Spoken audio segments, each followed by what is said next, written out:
Congressman Steve Israel's on the line with us. He's the chair of the Democratic Congressional Campaign Committee, the DCCC, and also the U.S. congressman who so ably represents the 2nd District of New York. Congressman Israel, welcome to the program. Great to be with you, Tom. Great to have you with us. You've got this strategy, turning the red to blue races. How do you think you're going to pull this thing off when we just saw down in Florida that after Mitt Romney outspent Newt Gingrich 2-1 in South Carolina, and that wasn't enough to beat him, he finally had to outspend him 5-1 in Florida and did beat him, but he had the money to do it. And in fact, he had 200 hedge fund managers give him $30 million. Democrats don't have that many. We don't have that many billionaires on our side. It's Well, you know what? We have something even better than billionaires. We have the middle class and working families. We have grassroots supporters throughout this country. In fact, to the shock and amazement of virtually everyone, we raised more money at the DCCC than our counterparts at the House Republican Campaign Committee last year by $7 million. But couldn't it be that that's because a lot of that money on the Republican side is now going into PACs and super PACs instead of to the party? No, look, these guys, they know how to organize and mobilize and spread their wealth, so to speak. The problem is that they are trying to defend the indefensible. It's hard to raise money from people when you're trying to take away their Medicare.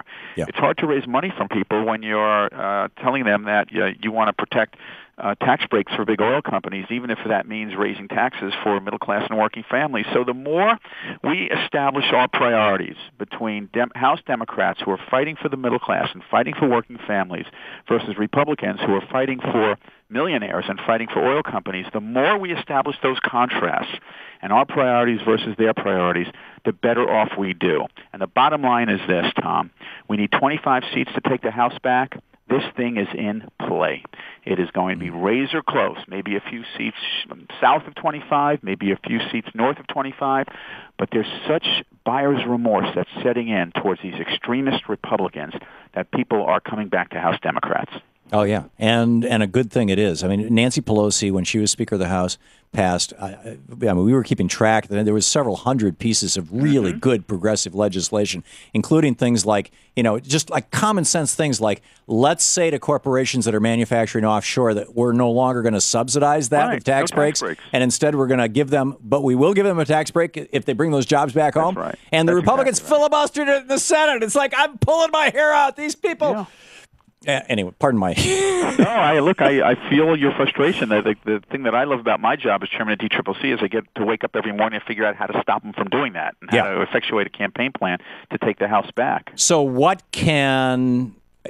outside of the obvious thing of going to a DCCC website and kicking some money in or supporting local Democrats or whatever, what can listeners do? To what extent does movement politics play into this? It's critical. I'm a huge advocate of movement politics. Movement politics, I think, is going to make the difference in this campaign. And look, you started out absolutely correct that we're up against just a handful of billionaires. And we're up against the Koch brothers, and we're up against Karl Rove, and we're up against that nefarious Supreme Court decision that lets these big corporations, oil companies, and insurance companies spend unlimited amounts of money beaming messages into campaigns without any disclosure or attribution. So here's how we even the score. We make sure that we are mobilizing all of our resources. We're making sure that we find for progressives. I guarantee you, in every state in this country, there is a Democratic candidate for Congress that could use some help. If it's not monetary contributions, it's going to a headquarters and or writing letters to the editor. So if people go to DCCC.org, there's a list of all of our top-tier candidates, and these are progressives and they're problem solvers. It's a former NASA astronaut who didn't speak English until he was 12 years old, the son of migrant workers. It's the first African-American female police chief in Orlando, Florida, Val Demings. In almost every state, we have these great candidates who need some help. And I hope your listeners will go to DCCC.org for the full list and learn other ways that they could help take this House back for working families in the middle class. It's great. It's great to hear you talking like that, Congressman Israel, because one of the hits on the DCCC in the past has been that they've been more anxious to support basically kind of blue dog candidates, or I don't want to pull out a caucus, but let's say conservatives, than progressives. And I really agree with Harry Truman that people will vote for the real thing. Right. Not for the phony. So, well, I'm very proud of our recruiting class. It's been described as the most diverse class of Democratic House recruits in history. We're very proud of that.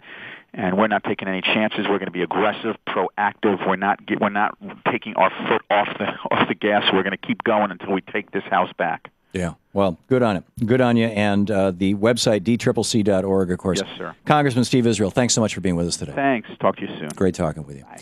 And just real quickly, I think we got about a minute left. James in Agawam, Massachusetts. Hey, James. Hey, Tom. How you doing today? Great. I had a quick note. question. You brought up when you were interviewing that guy about double taxation of the rich, but I'm wondering about double taxation for normal people who have regular incomes. Sure. Many years I'd work and I'd overpay my taxes, so I get money back from the government, but what they do is they end up giving it to you in the next fiscal year, which means and they tax it again for that year because they give it to you. How come they don't change that law to be a cash reimbursement? Because you've already made the money and paid the taxes. Right. I don't know, James. You know, I confess I don't know. The other kind of double taxation is the fact that you pay income taxes on your income and then you go out and buy things and you pay sales taxes. And billionaires, by and large, don't because they put their money in Swiss bank accounts. James, thanks for the call. Coming up tomorrow, it's Groundhog's Day, so stay tuned. We know exactly what to do on Groundhog's Day. Is that a groundhog? Really? Yeah, okay. I'll buy that. And don't forget, democracy begins when you get out there and get active. Tag, you're it. We'll see you tomorrow.